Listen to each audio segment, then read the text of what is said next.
Ready to go? From my end, Kristen says we're live. So yeah, we're good. Okay, great. I want to call to order the January 10th, 2022 board meeting. We're hosting the meeting virtually today. First order of business, public participation. Jeff, we have anything? I don't have anything. No one sent me anything ahead of time or talked to me today, and I don't have anything in my email now. Okay, we'll move right to previous meeting minutes.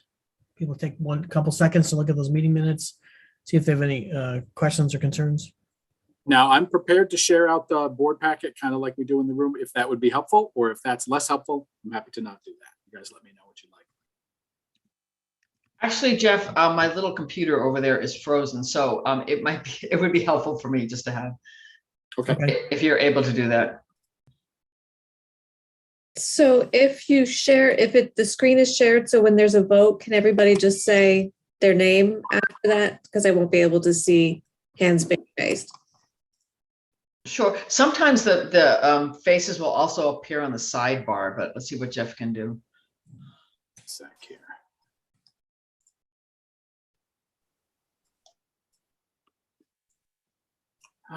Multiple screens.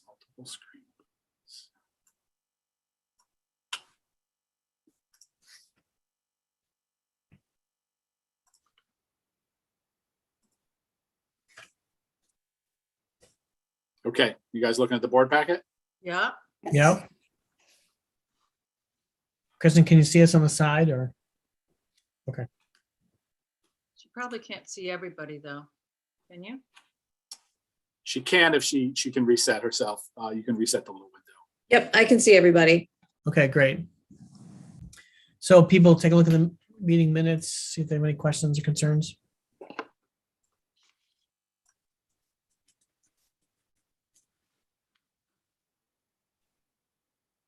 I can scroll slowly through.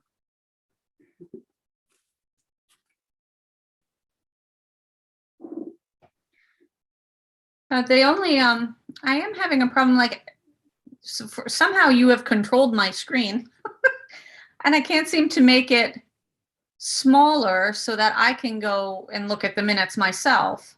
That's because you're viewing his screen. So Jeff, you can minimize it, I think, up top. So that's not your screen, that's his.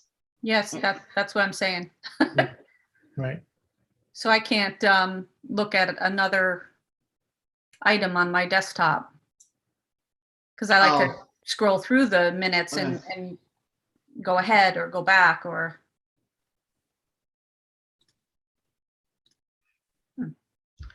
Well, if it helps, my little computer has unfrozen itself. So if it works better for Michelle and other folks. All right, I'll stop the share, and then if we need to bring it back up, I'm happy to start it back up. I'm all set to go. Okay.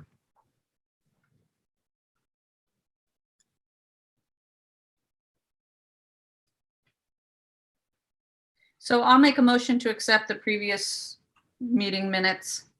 Okay, thanks, Michelle. I'll second it. Okay, any discussion? All those in favor, please signify by raising your hand.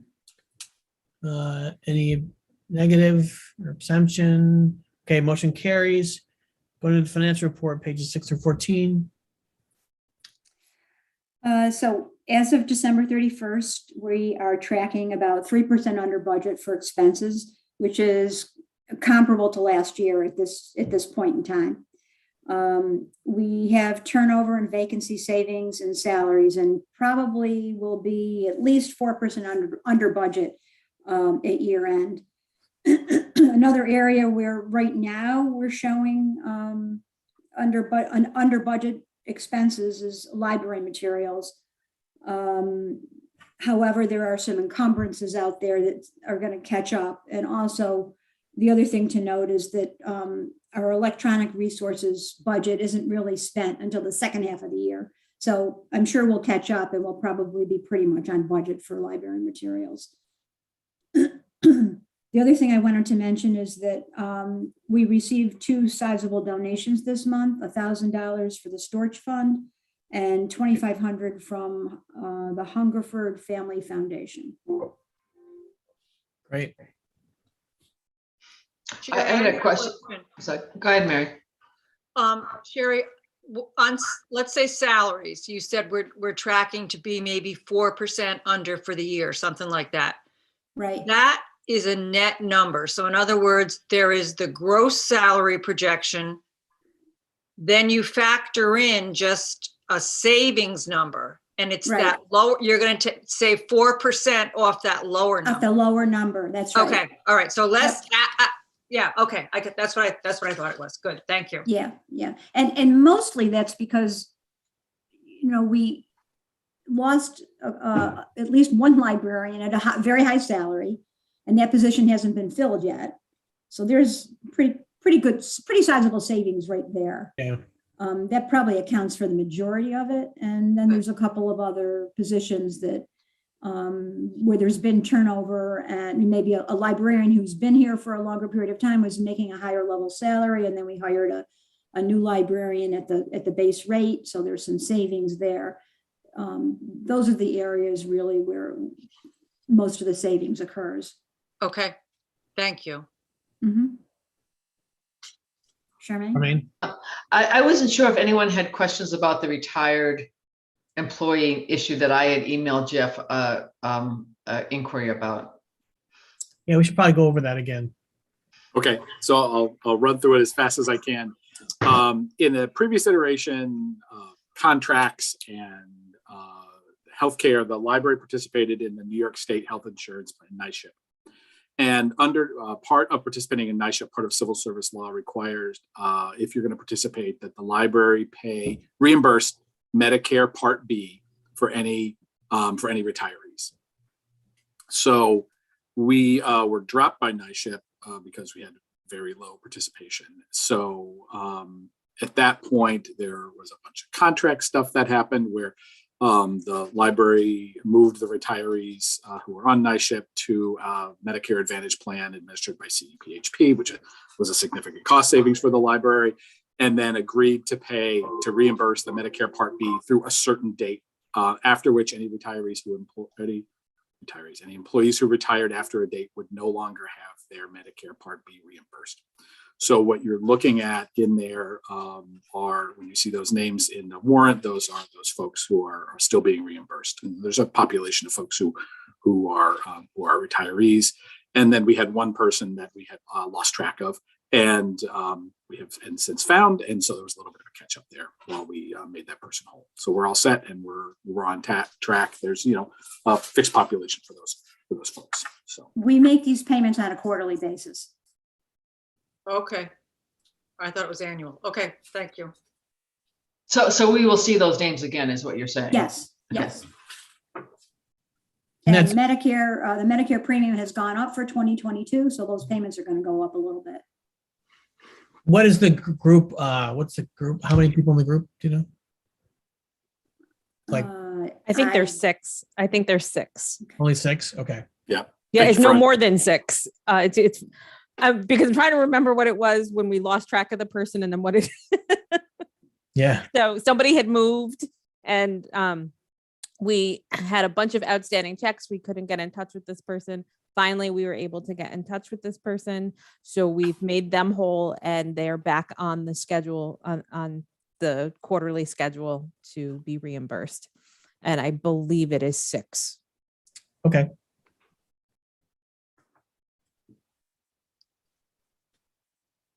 Okay. Any other questions, Sherry? No. No? Okay. I make a motion we're ready to make a motion, right? Yeah. Okay. I make a motion to accept the financial report as presented in the board packet, and in particular, including the warrants for the disbursements to be made. I'll second it. Okay. Thanks, Romaine. All those in favor, please signify by raising your hand. Any opposed, abstentions? Okay, that motion carried. We have a tree service payment outstanding as well. Do you want this to happen? Okay, yeah. Just wanted to go through it. Yeah, I forgot to put that in the packet. So the tree service was already authorized by the board. It's just been so very long since we were able. So they finally came in. We're able to do this portion of the work. And I just wanted to bring that up because we paid off cycle on that check. So you'll see it in next month's report. but I wanted to report it here Okay. so that it was acknowledged that the check had been paid off cycle. We don't do off cycle checks very often, but because it was pre-authorized by the board and this is a small local company, they have a hard time waiting for a month. Great. Okay, that's excellent. Okay, thanks. So personnel reports next on the agenda.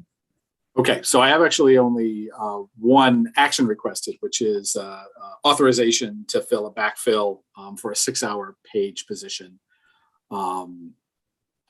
And then I have information for you in addition to that, so I can wait till after the page position if you like. Okay, I'll take a motion on that one action item. I have one question. Okay. Mary? For some reason, I was under the impression that all of the pages were paid at the same rate, regardless of how long they had been with the library.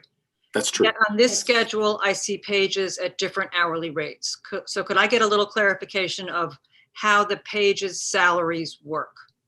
Sure. Jeff, I'll take that. Okay. The pages up above that have already been approved to fill, they are at the previous minimum wage hourly rate. The minimum wage changed as of December 31st of 2021. So they really should be all the same. They should all be $13.20 per hour. That's how they will be filled. Okay, that clears that up for me. Thank you. Mm-hmm. Thank you. Thanks, Tracy.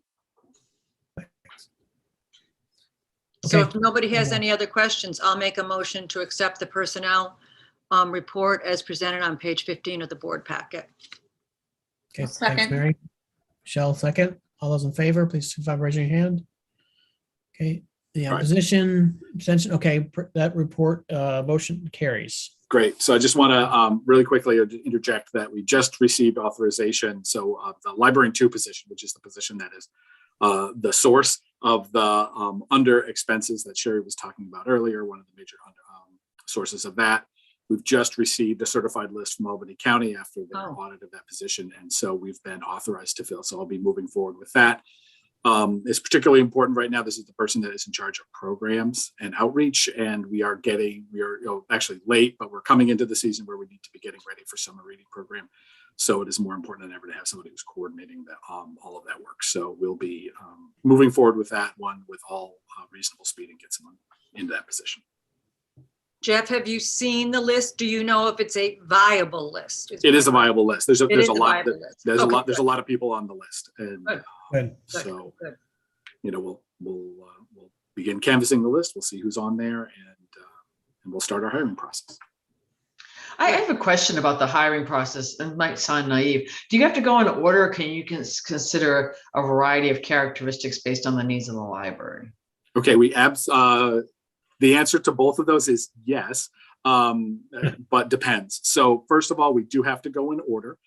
People are scored, and we have to use something called the Rule of 3, which I'm not going to get into here. But with responses to Canvas, there is developed a pool of candidates, which can be no fewer than 3 people, but can in fact be much larger than that. Sometimes it could be 20 people in the pool of candidates. Once we are inside that, and we determine who that pool of candidates are, then we can use all legal methods to select a person. So we can talk about their experiences, what's the education, what additional qualifications do they have that might make them a more fit candidate. So it's the difference between civil service is that there's a pre-designated candidate pool that can change depending on where the job is, who is willing to accept the position, who's not willing to accept the position, and the scores that people achieve on the exam. And do you interview people from that pool? So you identify a small pool, and then do you interview them? It depends. We certainly, those would be the pool of candidates. Those are the people who we would be able to interview. Let's say we had an internal candidate for a promotional position. We might not interview others if we know for sure that the person that we want is instantly reachable. They've achieved 100 on the test. We might just say, I know this is the person I want for the job, and we're going to go ahead and put that person in there. At other times, we don't have a candidate in mind, which is more frequently the case, in which case we'll review resumes just like any other job would. But by no means, if we had a candidate pool of 20, would be interviewing, would be forced to interview all 20 of those people. There would Yeah. certainly be some way to determine who we wanted to. Sure. No, I was thinking about like the top 2, 3 or something, that you have some interaction with them before they're hired. I mean, yes, we'd interview every candidate before we hired somebody. Even if we, yeah, right, absolutely. All right, thank you. Okay, any other questions on that information? Moving right along to the director's report. Okay, so we'll try not to make this the COVID director's report. I can't help talking about it a little bit. Yeah. We are continuing to see significant staff impacts, just like everybody else in the rest of the world. We're seeing the same things. I think we are doing fairly well compared to some organizations. I think the masks are ridiculously effective as source control, which is how we look at them. When more people are wearing them. We still don't have a staff-to-staff transmission of COVID as far as we know yet. Most of people have been able to identify their source from the outside world. That's just people living their lives. That may change with the latest variant. We'll see what our experiences is, but certainly it's popping along a little faster than it's been maybe since this time last year. But we are in a better shape because the library is still open. This time last year, the library was closed to the public. So I'm happy about that. And I think that's just the impact of the vaccines. And, we're doing okay as far as that's concerned. I haven't had yet to modify the services of the library, the schedule of the library. Those continue to still be open. That won't surprise you. You show up at CVS, they're not open in the evenings either if there's not sufficient staff, if we can't field the team. That would be basically the reason that would cause some of us staff to cause me to modify the services of the library. So I don't think that's controversial, but that's just a fact. That's where we are.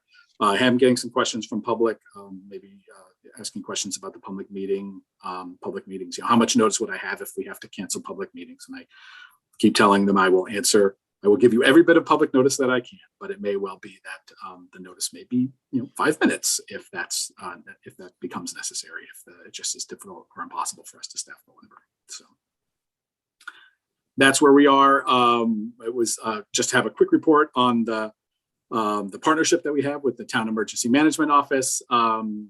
We did apparently gum up traffic right in downtown Del Mar there the other day when we were handing out COVID tests. So they're likely to hand them out in the future. I imagine they'll be using the LMAV Park or someplace with a little bit more room to have people line up. But the folks who came into the library were very happy to be able to receive those COVID tests that came through Albany County. With my Directors Association meeting, there were not other libraries that were in contact with their town. So I was pleased that the town continued to think about us in this way, and handing things out is something that the library is pretty good. Yes, Michelle. Yeah, I just wondered if they move it over to Elm Avenue, would the library still be participating in the distribution? I'm not sure. I certainly would throw myself into there. I think it's important to do, and I would make myself available to do that.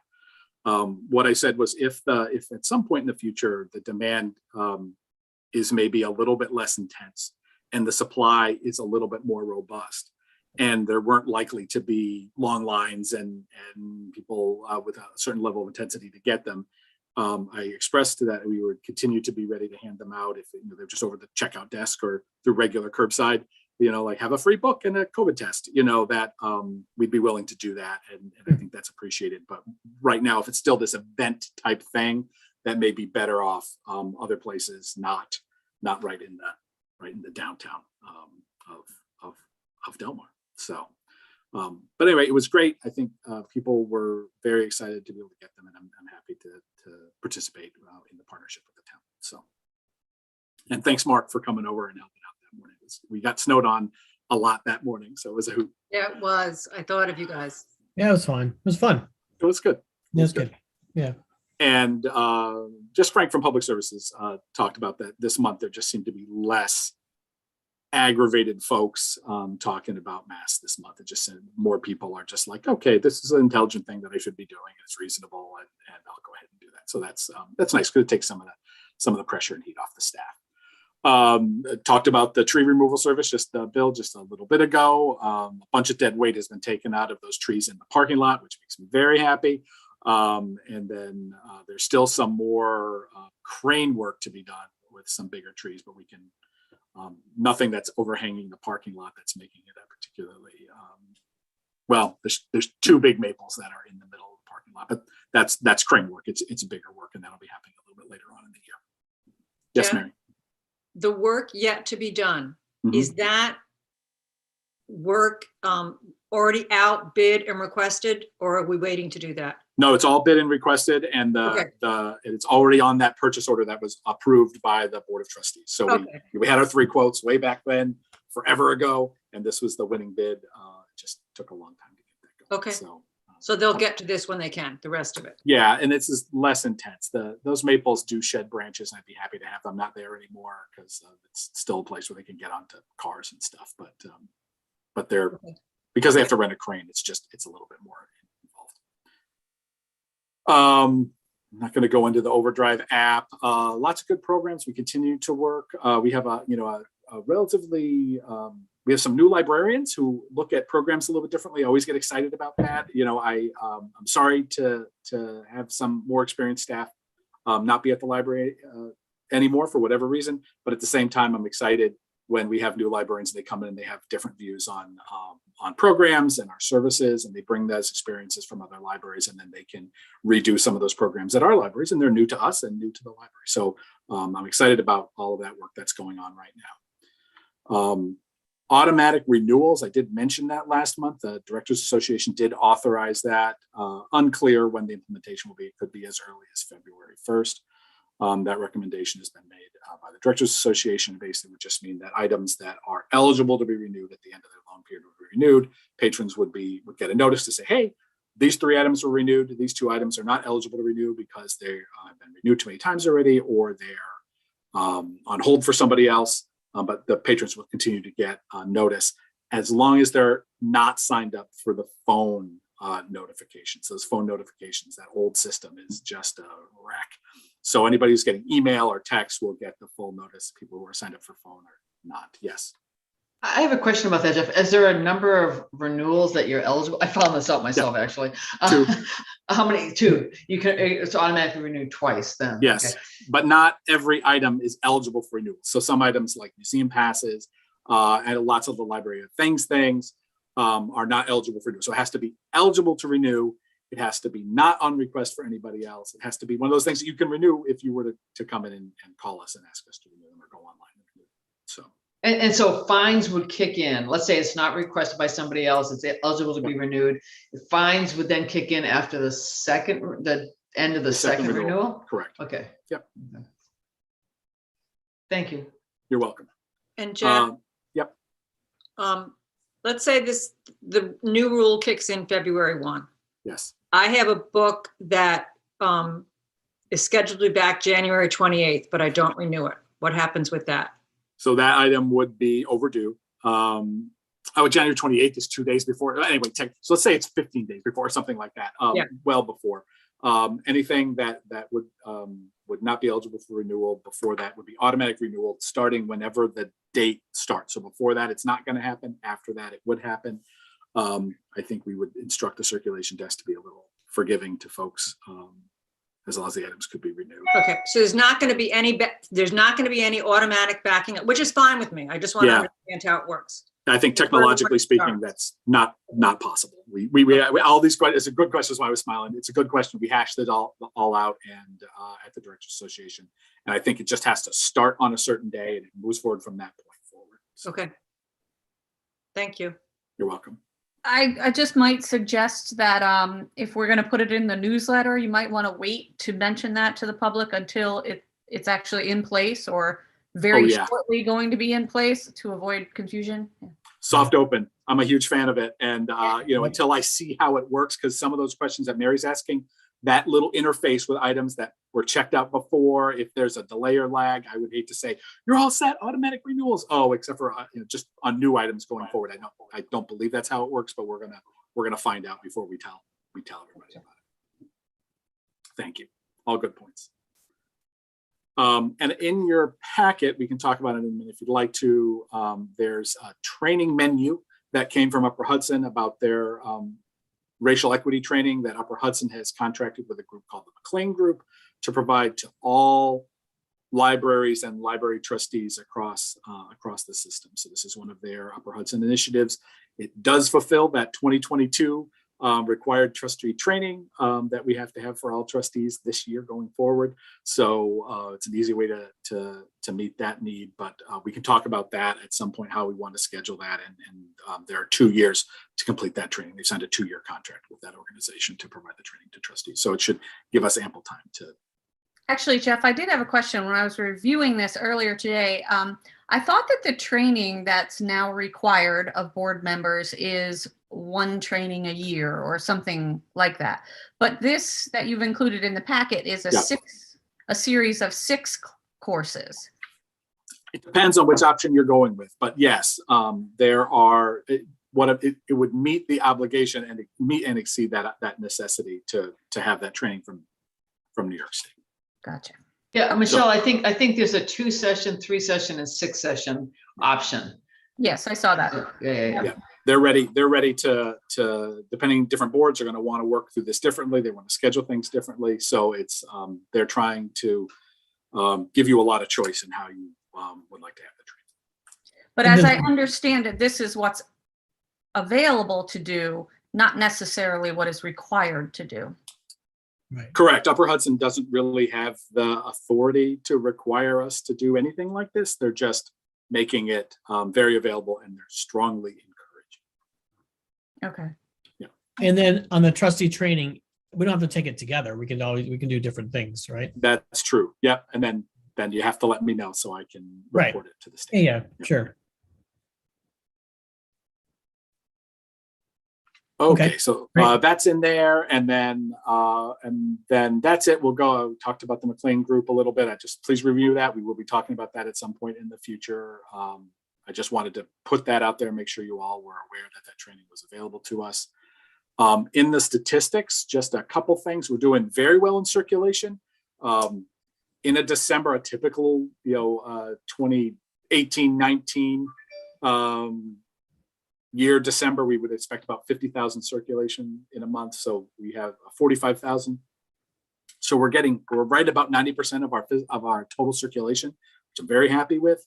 That number keeps getting closer and closer to normal, whatever that means. Door count continues to be significantly down, though it's more than the 50% we've been experiencing recently. So door count did creep up a little bit. We'll see if that continues. So robust circulation. Some drops in ebook circulation actually compared to last year. But again, remember what was going on last December, what we're comparing to.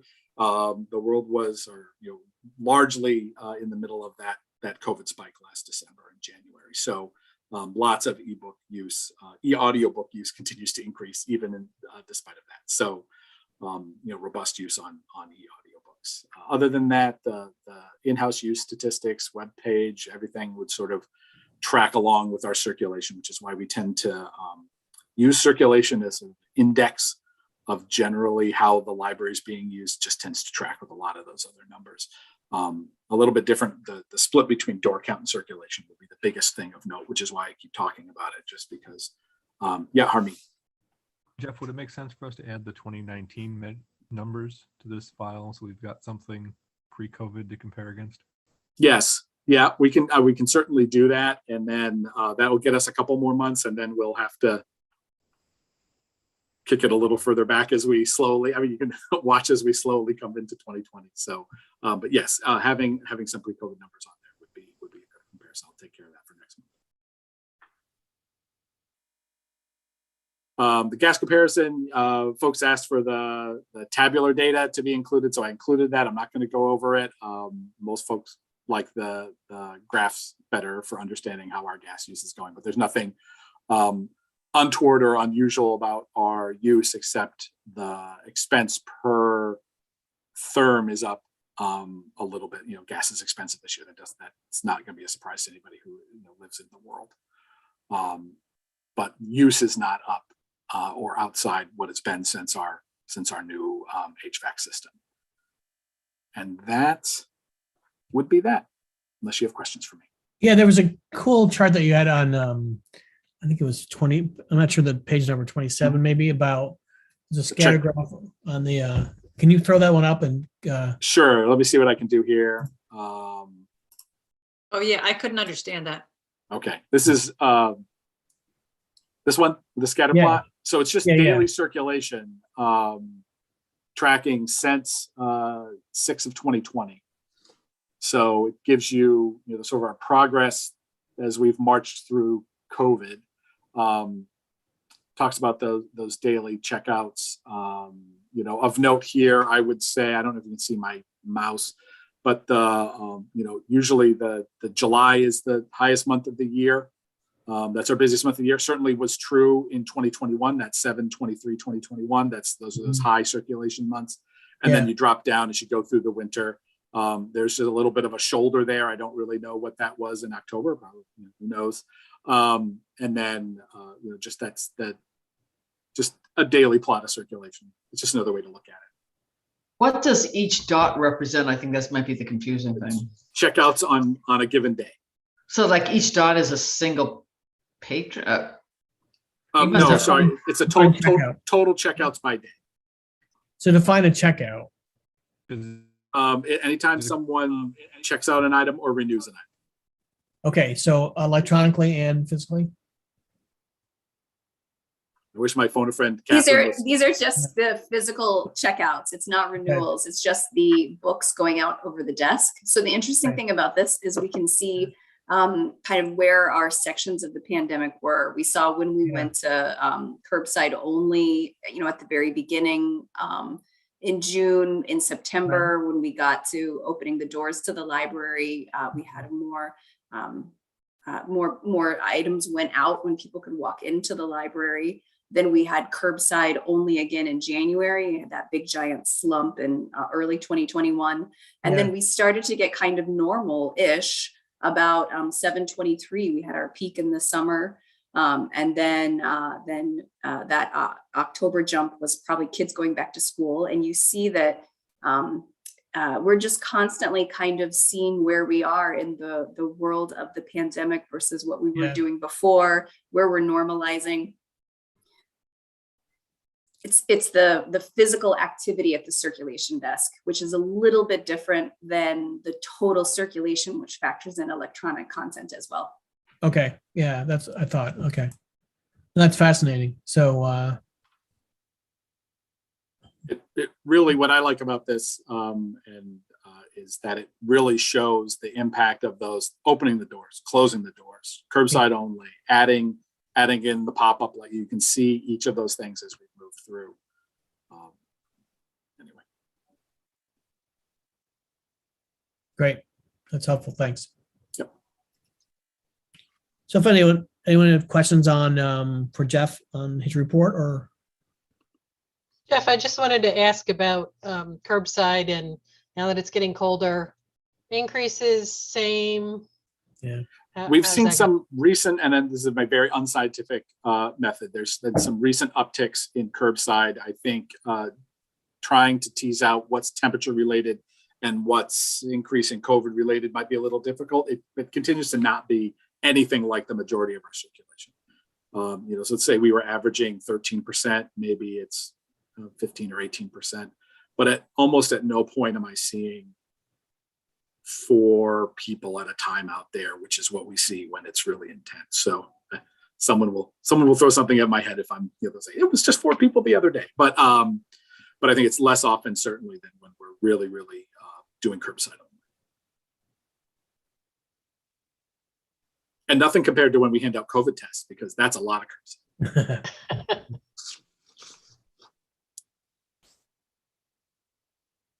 Okay, great. Any other questions? Okay, thanks. UHLS report. Lisa, if you have anything?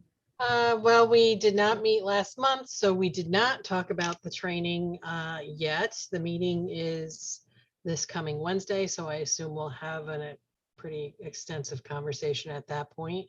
Other than that, there's the other issue that really I think seems to be taking a lot of their time is the building itself, that they've lost their 2 tenants and are looking at trying to get them in shape so they can get new tenants into the building, where Capital District Library Council. Yep. Council, and I don't remember what the other entity was that was in there.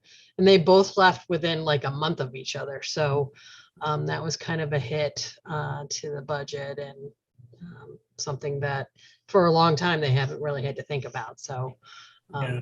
well, but it's probably better than COVID stuff, right? So, Right. but that's it. Okay. Excellent. Okay, new business independent auditor authorization. Yes, I thought that we should authorize Marvin and Company to do our audit for 2022, 23, because if we wait until June or July to make that authorization, they're in already, starting to do the work. So if everyone is in agreement, I'd like to get the authorization to use them again next year. I'm good with Sherry's recommendation. I put a lot of Yeah. weight on Sherry's recommendation, so I'm good with that. Yeah, I'm too. Yeah, definitely. Okay. Can I get a motion on that? So moved. Second? I'll second. Okay, all those in favor? Any opposition? No. Okay, motion carries. Thank you, Code- Sherry. I do think it's good to just do it mechanically every January. It's a Yeah. good idea. Mhm. Thank Yeah. you. I don't know if there's anything more on the COVID town emergency partnership. We've talked mostly through that. Sorry, it was Okay. in my report. If you have any questions, I just wanted to leave that open if there were any questions. I have been getting some questions from the public about if we were going to close the library again, and I don't anticipate needing to do that. I feel at this point we would be into modifying the schedule to accommodate the number of staff people that we have, far ahead of actually closing the library to the public. Okay. Well, but I did just want to say just to thank you and the staff for coordinating with the town to do that. Yeah. It couldn't have been easy because you're attempting to fill a need that is just overwhelming at this point. So we're really appreciative that you all were able to do that. Thank you. Yeah, we had an intrepid crew out there. Both times we were able to do that, and I think it was one of those things where I think in the past maybe I would have hemmed and hawed about doing it a little bit more. And this point, it was just like, let's get these things out in their hand. The town became aware that they were going to be delivered to them from the county on Wednesday afternoon, and they were in hands of the public on Friday morning. So I'm pretty proud of that. Well, Thank you. It also indicates from what I saw a little bit on Nextdoor, there is a broad feeling within the community of how well curbside works. So this may bode what, God knows what other things, but other things may turn, hey, can the library do that for us? Hey, can the library do that for us? So, it's not overwhelming or dangerous or whatever. It's nice to get your face out there. So It's great, and it was nice to be asked to do something that we actually have some expertise in. Sometimes people want to partner with the library, and they ask the library to do something. I'm like, we're not experts at cooking. We don't really know how to do that. We're happy to help, but we don't know how to do that. So handing stuff out is something we can do. We have a lot of expertise in that, so it was nice. Thank you. thank you. Okay, going on to the annual UHLS ebook contribution on page Okay, so this 20. invoice is in your packet, and I'd just like to talk about this one a little bit. Again, it's also automatic. It is outside my authorization limit, so I need you to take a vote on it, but I just like to explain what this is. There are checks that are similarly large to Upper Hudson that just go out automatically, that are part of our subscription to Upper Hudson, our membership dues to the Upper Hudson Library System. That's a separate thing. These is our contribution to automatic repurchase ebooks that are purchased centrally by either the staff at Upper Hudson or the staff at Albany Public Library as our central library. There's state money that comes to Albany Public Library to pay for staff people to purchase things that ebooks that are either at the end of their metered either time or number of checkouts that they have. Individual libraries may not go back and see something that may be 10 years old, but still popular and has gone out 27 times now and needs to be reordered. The folks at Albany Public and some folks at Upper Hudson do that work, keep track of those and get those things reordered if demand is such that they're worthy of reorder. They also order extra copies of high demand items for ebooks. So they divide a certain amount of money that matches the contribution that comes from the state roughly, and then divide that by our use. So Albany Public and Colony have a larger contribution than us. We're the third highest contribution, and that's that $14,700 that you see. And then on down to this very smallest library might have a contribution in the hundreds of dollars, but it's just based on the use of that collection by our patrons. So, Guys, how frequently are these payments made? once a year. Okay. It's made, so we're on a fiscal year calendar. The money is on the state calendar, so it's like the April, but they administer it on a calendar year calendar. So in January, they send these bills out, and you know, it's our, we certainly buy ebooks ourselves. That's a separate thing from this, but these are these automatic repurchase. I can't even remember what ERO means, but basically it's automatic renewal items. I'm just curious, if we were 20 years ago and there were no ebooks, is this amount similar to what you would pay to have physical books in hand? It's a really difficult question. I think the overall, our total materials contribution, let's say at this 12 to, well, we had to call it 15%, 12, 13, 14% of our overall budget is what a library our size should have been contributing 20 years to books. So we're not contributing a higher amount total of the budget to books than we were then. Does that make sense? How we divide it up differently. There's fewer physical items, more e-items. There's more physical items, but I mean, a higher percentage, that keeps creeping up the amount of electronic books that we buy. But overall, it's been a goal to get that up to about 15%, which is what any well-run library would love to have. It's about 15% of the total budget going towards materials. Okay, thank you. It's just nice that the money comes from the state to pay for the staff to do this, and we don't have to pay the staff to maintain and track these items. It's paid for by state contribution funds to both the Central Library and Albany Public and Brunson. So this is certainly our money that's getting spent, but it's not our staff time that's being utilized to keep track of this. Yeah. Jerry, what line does this come out of? And I am assuming, since nobody said anything, this is well within the range of what you've expected to pay for the year. Yeah, I'm not sure what line it would come out of. It's going to come out of the e-collections 307. Jeff and I had this discussion last Okay. week. Sorry, Jerry. That's all right. But it comes out of the e-collections line. And it's factored into the budget. This isn't a surprise number. This isn't a surprise. It's not Not it's at all. not a much larger number or anything. It's all absorbed. Okay, No. good. I mean, as this becomes a little bit normal, and maybe, I think this is our third or fourth year doing this, as it becomes a little bit normal, it may be that you guys don't want to see this, but I think it's important just because you'd see a sizable check coming out. I like to talk about it, and it's over my authorization. So Thank you. What would happen if we didn't authorize it? Like, would they freak out at Brunson? I mean, yeah, absolutely. Okay. So it took years of struggle to get every library in the system making their proportionate contribution to this. It was for some libraries a really significant reordering of their materials line. So everybody contributes now, and for us not to be contributing now would be. I'm not recommending. I'm recommending against it. That would be. No, I know. I'm just trying to figure out. Okay, that's fine. Okay, I'll take a motion on the contribution. I make a motion to pay the invoice as shown on page, I believe it's 28 of the board packet. Yep. Thanks, Mary. I'll second. Carolyn, second. Okay, all those in favor, please signify by raising your hand. Any opposed, abstention? Okay, motion's carried. Okay, so that's any other new business people have before we move on to old business. Okay, old business. Long-range plan, we're scheduled for a meeting on the 20th of January. Yep, that's gonna be an online meeting. That's it. That's the report. So that's that's where we are. We'll have that long range plan out to you. I have the document. I'll be forwarding it to you before I leave, and everybody can take a look at that. And hopefully we'll get that services part of the plan put to bed. Excellent. So that was I have a question there. So that's still a draft, because I have a copy of it from, I think, the fall. The plan is still a draft.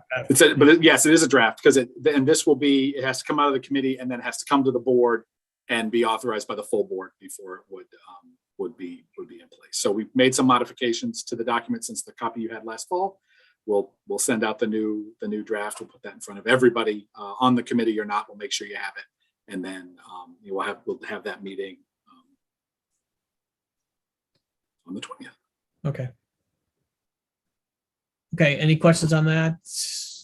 Okay, going to the building committee process update. Okay, so I have some emails out to architect firms. I will begin to make a pest of myself, so the emails are not garnering me the responses that I'm looking for. So I will begin to make myself a pest and get some interviews scheduled for the building committee so we can have those conversations with the architects. So Jeff, just to clarify, so the interviews would be held with the building committee, right? The building committee would be interviewing architect firms, and then would the building committee make a recommendation, which would come back to the full board, and then at that point we'd be authorizing the beginning of design work. So we can actually go from talking about what we imagine to putting something concrete on paper and having the pieces of that long range plan that were put together that we feel are the most appropriate put down on an architect's plan and actually drawn up.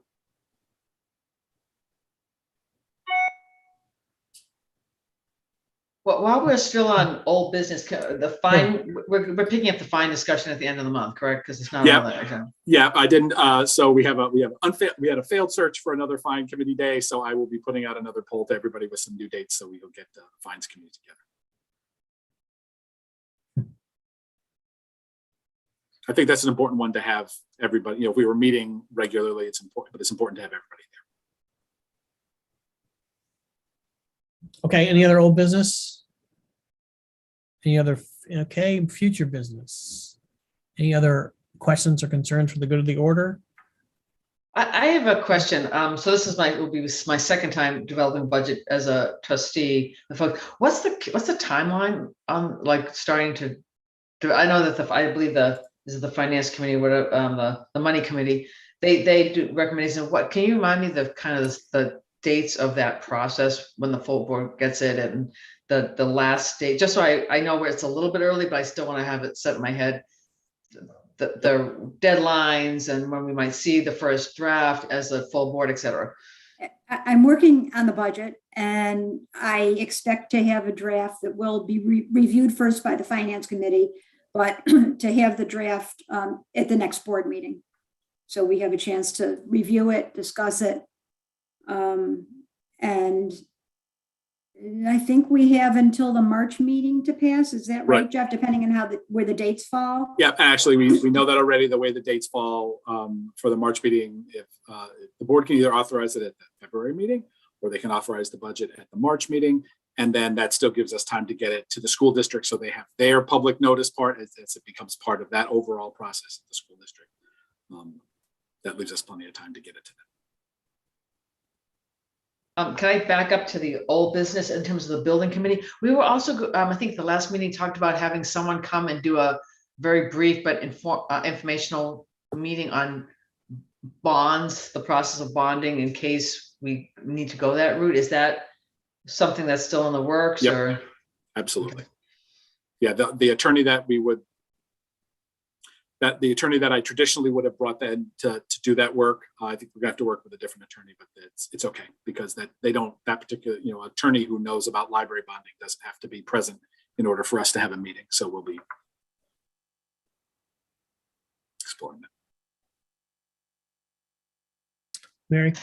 I was also going to add, for the benefit of the public listening, as we talk about architects and budgets, we are at this point, we do not have a budget for this project. We do not know what it will cost, but the next step for us is to look at hiring an architect to get a design, which we would then want to develop a budget for, all before any commitments are made. We are gathering all the facts that we need to make a presentation to the public. So I just want to again, reiterate that for the record. Yeah, I think that's important. And I do get some folks that are confused about that, where we are in that process, until there's a design, then it's just, we all have a bunch of good ideas. We have some more informed ideas. We have an architect who's given us a bunch of good ideas. We all have some, I have ideas, everybody else has ideas, and we need to get those down on paper. Because we know many institutions and whatever are putting the brakes on construction because the costs are so high, but it doesn't preclude us from getting a design of what structurally something could look like. So that's where we are. Okay. Yep. Thank you.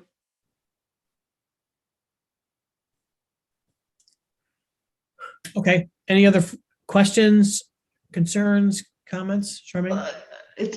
One other thing in terms of, and I hope I'm not putting you on the spot, Jeff, but it probably is going to catch up. As the budget gets built, is there any discussion you need to have with the board or the personnel committee, which basically is me, but I mean, other people would welcome it, in terms of staffing needs that need to be considered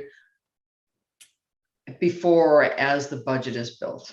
Yeah, I mean, those are certainly time to have those conversations now.